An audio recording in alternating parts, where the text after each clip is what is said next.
सर्वप्रथम सर्वांना श्री स्वामी समर्थ.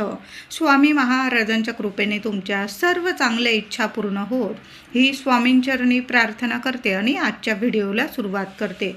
उद्या 19 मार्च 2026 गुरुवार दिवशी गुढीपाडवा आलेला आहे. चैत्र महिन्यातील शुक्ल पक्षाची प्रतिपदा तिथी म्हणजे गुढीपाडवा. ही तिथी 19 मार्चला सकाळी 6:53 सुरू होणार आहे आणि दुसऱ्या दिवशी 20 मार्चला सकाळी 4:52 ही तिथी संपणार असल्यामुळे आपल्याला गुढीपाडव्याचा सण 19 मार्च गुरुवार रोजी साजरा करायचा आहे.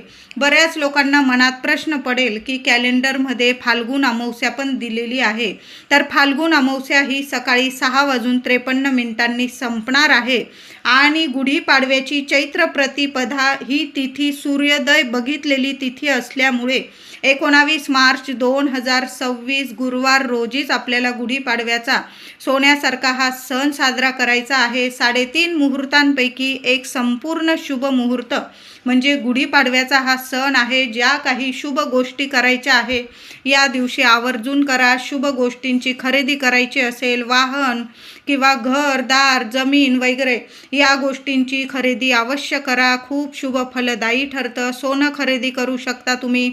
लग्नाची बोलणी वगैरे या दिवशी जरूर करा.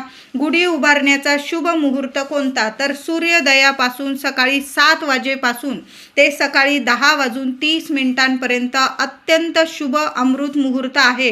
हा 3.5-4 तासाचा मुहूर्त अमृत मुहूर्त आहे.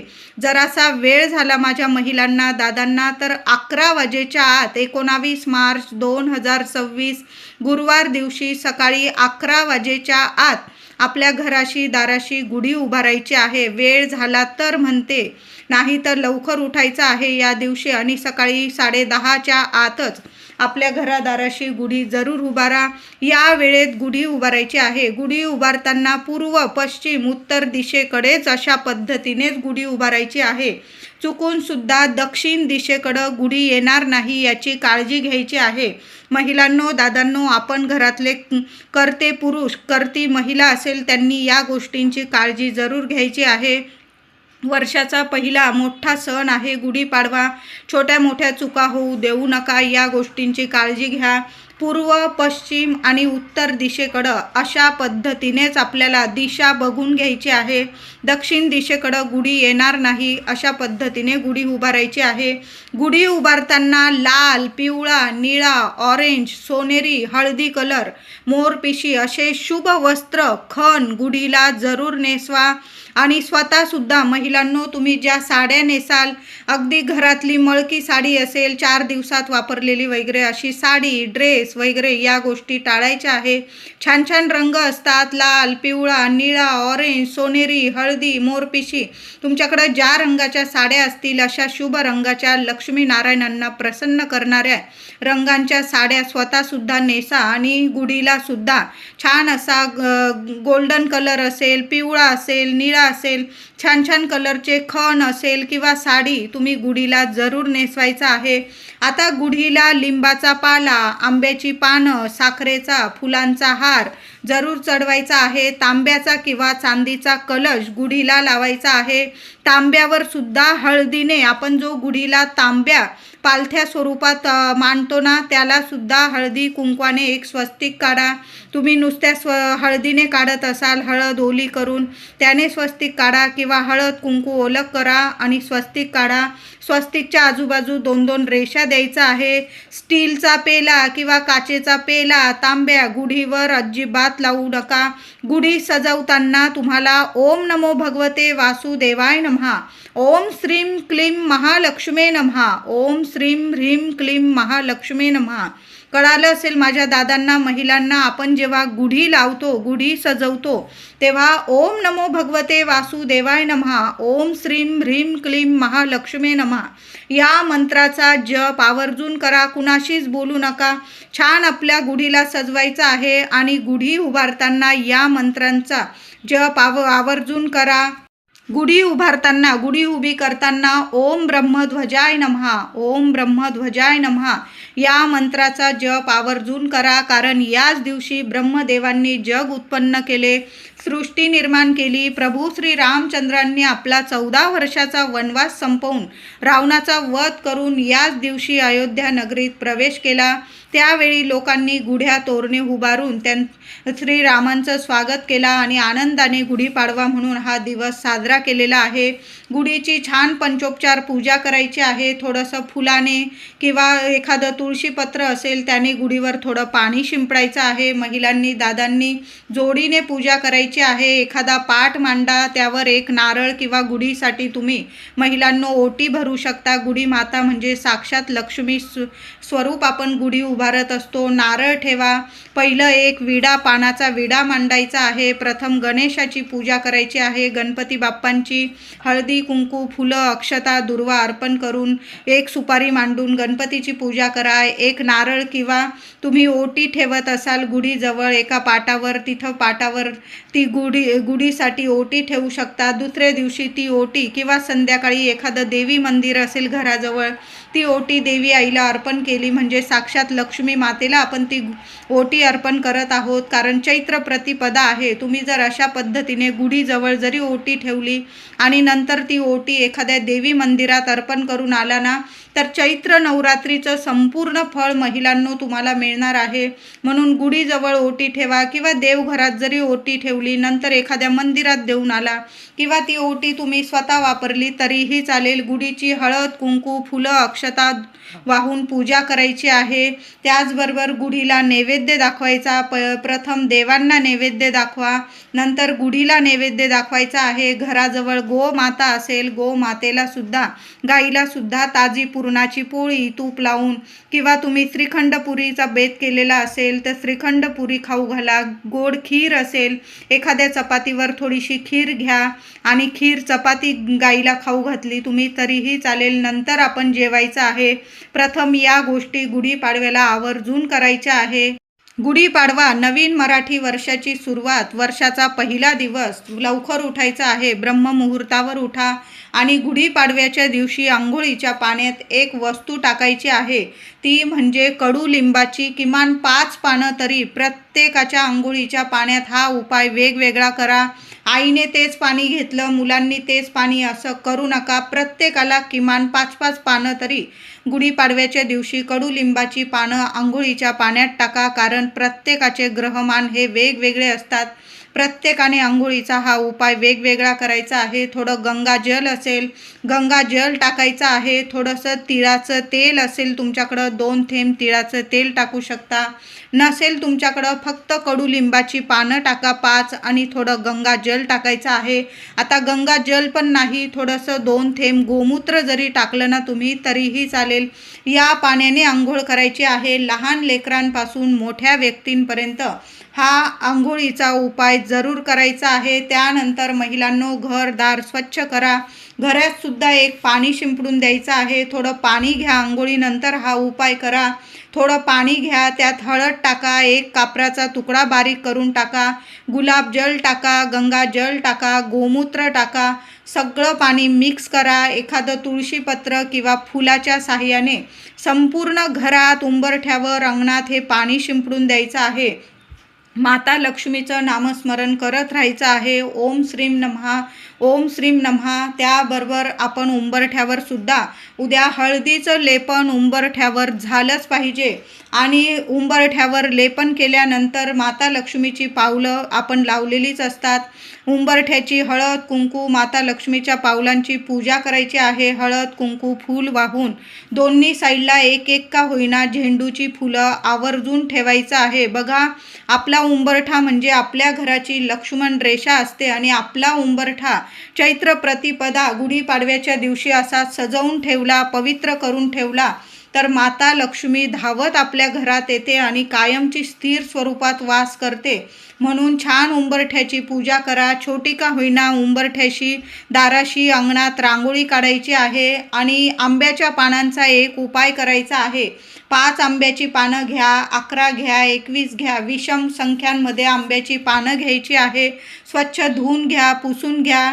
हळदी कुंकू ओलं करायचं आहे किंवा नुसती हळद जरी ओली केली ना चालेल. त्या 5ही किंवा 11 किंवा 21 पानांवर ओम नमो भगवते वासुदेवाय नमः, ओम श्रीम नमः, लक्ष्मी नारायणांचा मंत्र जपा आणि घरातल्या कर्त्या महिलेने हा उपाय करायचा आहे. आता 4 दिवस वगैरे असतील पिरियडचे, तर माझ्या दादांनी ही सेवा केली तरीही चालेल. आपल्या घराच्या मुख्य दाराशी तोरण लावत असाल तुम्ही, तर हा उपाय आंब्याच्या पानांचा जरूर करायचा आहे. प्रत्येक पानाला लक्ष्मी नारायणांचं मंत्र जपून हळदी कुंकवाचं बोट लावायचं आहे आणि ते आंब्याचं तोरण किंवा आंब्याची डहाळी आपल्या मुख्य दरवाजावर आवर्जून लावा. तुम्ही आणखीन तोरण आणलेलं असेल वेगवेगळी, तर ती जरी लावली चालेल, पण आंब्याचं तोरण किंवा आंब्याची डहाळी त्याबरोबर थोडासा कडुलिंबाचा पालासुद्धा आंब्याच्या डहाळीबरोबर तो आपल्या मुख्य दरवाजाशी जरूर लावायचा आहे. वरती लावायचा आहे, म्हणजे कुणाचा हात लागणार नाही आणि लगेच तो पडून जाणार नाही. 1 दिवसासाठी तरी ही तिथी जोवर आहे, दुसऱ्या दिवसापर्यंत तरी आपल्या मुख्य दरवाजावर कडुलिंबाची पानं आणि 5 किंवा 11 किंवा 21 आंब्याची पानं जरूर लावायचे आहे. खूप सोन्यासारखे अनुभव येतात, घरात शुभ मंगल गोष्टी घडून येतात. जी नकारात्मकता असते तिथेच नष्ट होते. कधीच तुमच्या घरादाराला प्रगतीला कुणाचीच नजरबाधा होणार नाही. लक्ष्मी नारायणांचा मंत्र जपा आणि आंब्याची डहाळी आपल्या मुख्य दरवाजावर जरूर लावा. सोन्यासारखे अनुभव येतील तुम्हाला. उद्या सकाळीच उंबरठा पूजन वगैरे झालं की आपल्या मुख्य दरवाजाशी गुढी उभारण्याच्या आधी मुख्य दाराशी माता लक्ष्मीच्या स्वागतासाठी महिलांनो 1 दिवा जरूर लावा. मातीची पंती लावा किंवा तुम्ही नित्य नियमाने जो दिवा लावता संध्याकाळी तो सकाळी सुद्धा लावायचा आहे. तेलाचा लावा, तुपाचा लावा, नियम नाही. त्या दिव्यात 1 कापराचा तुकडा टाकून द्या आणि 2 लवंग टाका. उंबरठ्याला हात लावून सकाळी सुद्धा प्रार्थना करायची आहे. माता लक्ष्मीला तुमच्या मनातील इच्छा बोला, प्रार्थना करा. माझ्या घरात अखंड वास कर, माझ्या घरातलं दुःख दारिद्र्य दूर कर. हे माता अष्टरूपी महालक्ष्मी माता, तुझा अखंड आशीर्वाद माझ्या कुटुंबावर राहू दे. मी तुम्हाला उदाहरण दिलेलं आहे महिलांनो. तुम्ही तुमच्या मनातील इच्छा उंबरठ्याला हात लावून बोलायची आहे आणि सकाळी सुद्धा उंबरठ्याबाहेर माता लक्ष्मीच्या स्वागतासाठी 1 दिवा जरूर लावायचा आहे. संध्याकाळी सुद्धा तो दिवा पुन्हा लावायचा आहे. उद्या दोन्ही वेळेला आपल्या मुख्य दाराशी दिवा जरूर लावा. तुळशी मातेला हळदी कुंकू फुलं अक्षता वाहून ओम नमो भगवते वासुदेवाय नमः किमान 21 वेळा मंत्र जपून तुपाचे दिवे उद्या तुळशीजवळ दोन्ही वेळेला जरूर लावायचे आहे. गुढीपाडव्याचा सण आहे. एखादी तुळस तुम्हाला दाराशी लावायची असेल, सोन्यासारखा दिवस आहे, तुळशीजवळ सुद्धा दिवा लावायचा आहे. आपलं मुख्य देवघर तर तुम्ही आजच स्वच्छ केलेलं असेल. देवघरातील दिवा स्वच्छ घसून पुसून घ्यायचा आहे. 2 दिवे लावा उद्या, तर 1 तुपाचा पण लावा देवघरात आणि 1 तेलाचा सुद्धा अखंड दिवा लावून ठेवायचा आहे. काही महिला तर चैत्र नवरात्री म्हणजे घट वगैरे बसवता, अखंड दिवा आपण प्रज्वलित करतो. तर जो अखंड दिवा प्रज्वलित केलेला असेल ना, त्या दिव्यात सुद्धा 1 कापराचा तुकडा टाका, 2 लवंग टाका, 4 दाणे अख्ख्या तांदळाचे सुद्धा टाका. तुमच्या घरात अन्नपूर्णा मातेबरोबर माता लक्ष्मी सुद्धा कायम अखंड वास करेल, भरभरून आशीर्वाद देईल. धन धान्य ऐश्वर्य सुख संपत्ती आरोग्य कधीच कशाला कमी राहणार नाही. आपली कुलदेवी कायम आपल्यावर प्रसन्न राहील. म्हणून असा 1 अखंड दिवा आपल्या देवघरात सुद्धा लावायचा आहे. उद्या देवांना आंघोळ घालताना म्हणजे देवांची पूजा करताना थोडीशी केशर असेल तुमच्याकडं, आवर्जून दुधात केशर टाका. गणपती बाप्पा शंकरांची पिंडी असेल त्यावर सुद्धा दूध आणि केशरचा अभिषेक केला, अतिशय उत्तम. माता लक्ष्मीची मूर्ती असेल, कुलदेवी आईची, विठू माऊलीची, सर्व देवी देवतांना दुधाने अभिषेक करायचा आहे. आधी स्वच्छ पाण्याने, दुधाने, पुन्हा स्वच्छ पाण्याने छान अशी देवघरात पिवळा किंवा लाल वस्त्र अंथरा. लहान लहानशी अख्ख्या तांदळाची रास करा, त्यावर देवी देवतांना विराजमान स्थापन करायचं आहे. दुसऱ्या दिवशी शुक्रवार आलेला आहे, ते धान्य आपल्या मुख्य डब्यात जरूर टाका किंवा तुम्ही त्या तांदळांची खीर जरी केली. बघा, स्वामींचा प्रकट दिन सुद्धा आलेला आहे आणि शुक्रवार आहे. ते तांदूळ गुढीपाडव्याला आपल्या देवघरात देवांची स्थापना करताना छोट्या छोट्या तांदळाच्या राशी करा आणि त्यावर देवांची स्थापना करा.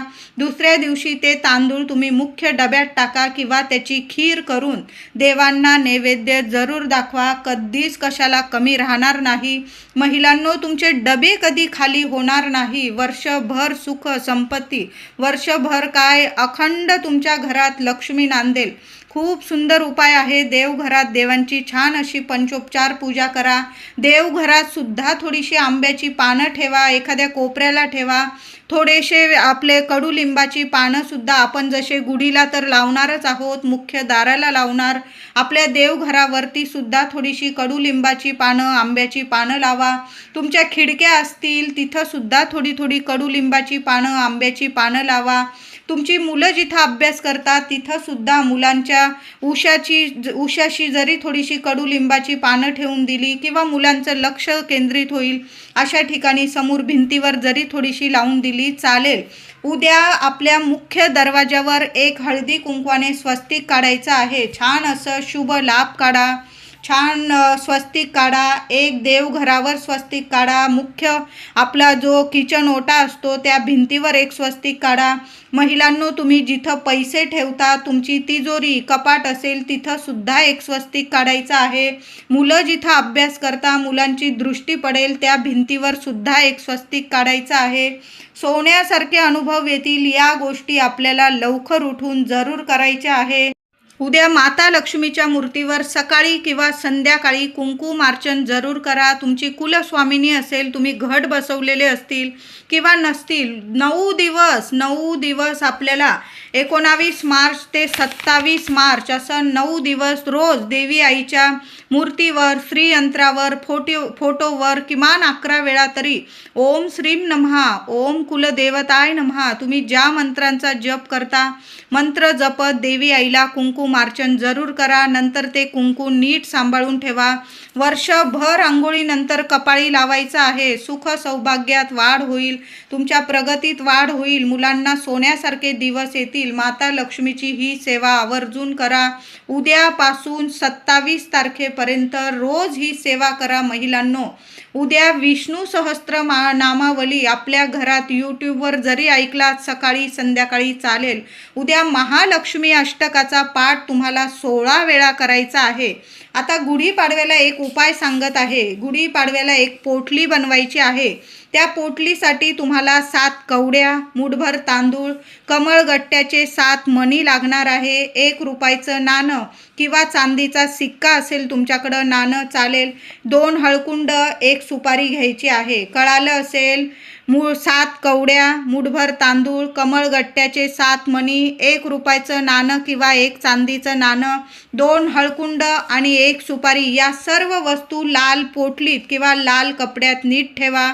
देवघरात माता लक्ष्मी समोर ठेवा. हळदी कुंकू अक्षता फुलं वाहून पूजा करा. 16 वेळा महालक्ष्मी अष्टकाचा पाठ करा आणि 1 वेळा श्रीसूक्त पठण करायचं आहे तुम्हाला. या वस्तू लाल कपड्यात नीट बांधून घ्या. धूप दीप ओवाळून घ्यायचं आणि घराच्या मुख्य प्रवेशद्वारावर आतून वरती बांधून द्यायचं आहे. लक्ष्मी प्राप्तीसाठी हा उपाय एकदम बेस्ट आहे. जरूर करा. वर्षभर पैशांची आवक वाढेल. या उपायामुळे कधीही घरात पैशांची कमतरता भासणार नाही.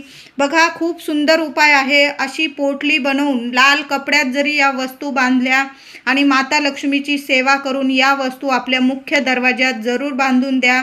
तुम्हाला एखादा नारळ बांधायचा असेल, नारळ घ्या, एक विडा ठेवा, हळद कुंकू फुलं वाहून त्या नारळाची पूजा करून लाल कपड्यात बांधून तो नारळसुद्धा तुम्ही आपल्या घराला रक्षण कवच म्हणून आणि लक्ष्मी प्राप्तीसाठी ही लाल पोटली आवर्जून मुख्य दारात, मुख्य वरती घराच्या दाराशी वरती जरूर बांधून द्या. गुढीपाडव्याला गोड नैवेद्याबरोबर एक नैवेद्याचाच खरा मान असतो, तो म्हणजे वाटीत थोडेसे धणे घ्यायचे आहे, त्यावर कडुलिंबाची कवळी पानं घ्यायची आहे. पानं घेताना धुवून घ्यायची आहे स्वच्छ. त्या मूठभर धण्यावर ठेवा, त्यावर थोडासा गूळ ठेवायचा आहे. तो नैवेद्य आपल्या देवघरात दाखवा. दुसऱ्या वाटीत याच वस्तू घ्यायच्या. जिथं गुढी उभारलेली आहे तुम्ही तिथं सुद्धा अशाच पद्धतीने नैवेद्य दाखवायचा आहे. नंतर तो नैवेद्य सर्वांनी प्रसाद स्वरूप खायचा आहे. उद्या गुढीपाडव्याला गुढीला दाखवलेला देवळात आपल्या देवघरात दाखवलेला एक का होईना कडुलिंबाचं कवळं पान आणि गूळ आणि थोडेसे धणे प्रत्येकाने अगदी लहान मुलापासून मोठ्या व्यक्तीपर्यंत हा प्रसाद सर्वांनी जरूर खायचा आहे. वर्षभर आरोग्यदायी राहाल. तुमच्या घराच्या प्रगतीला, तुमच्या घरातील पैशांना, लक्ष्मीला कधीच कुणाची नजरबाधा होणार नाही. घरात गोडावा निर्माण होईल. म्हणून हा नैवेद्य उद्या जरूर दाखवायचा आहे. उद्या हळदी कुंकवाचं स्वस्तिक मुख्य दरवाजावर काढा, देवघरावर काढा, आपला किचन ओटा असेल तिथं काढा. तुम्ही जिथं पैसा ठेवता तिथं सुद्धा हळद किंवा हळद कुंकू ओलं करून स्वस्तिक जरूर काढायचं आहे. त्याचबरोबर उद्या तुळशीला सुद्धा हळदी कुंकू फुलं अक्षता अर्पण करून पूजा करायची आहे. माता अन्नपूर्णेची मूर्ती असेल तुमच्या घरात, देवघरात छान असा अभिषेक करून घ्या आणि माता अन्नपूर्णेला धान्य अर्चन करायचं आहे. 5 प्रकारचं धान्य घ्या. 7 प्रकारचं वाटीत किंवा ताटलीत माता अन्नपूर्णेची मूर्ती ठेवायची आहे तांदळावर आणि माता अन्नपूर्णेला धान्य अर्चन करायचं आहे. ओम अन्नपूर्णाय नमः, ओम अन्नपूर्णाय नमः या मंत्राचा जप करा. माता अन्नपूर्णाच्या खांद्यापर्यंत येईल एवढं तुम्हाला धान्य अर्चन करायचं आहे. त्याचबरोबर उद्या गुढीला एक वस्तू बांधायची आहे, ती म्हणजे लाल पिवळा कलावा. 5 वेढे तरी गुढीला जरूर तो लाल पिवळा कलावा जो आपण बांबू घेणार आहोत गुढीला, म्हणजे जी काठी घेणार आहात त्या काठीला जरूर 5 वेढे कलाव्याचे बांधायचे आहे आणि मग गुढी उभारायची आहे. गुढीला कलावा बांधताना लक्ष्मीनारायणांचा मंत्र जपायचा आहे. नंतर तो कलावा तुम्ही मुलांना हातात बांधू शकता किंवा तुम्ही स्वतः महिलांनो बांधला. लक्ष्मी स्वरूप आपली गुढी आहे. जो कलावा बांधतो ना आपल्या घराला, आपल्याला एक रक्षण कवच मिळत असतं.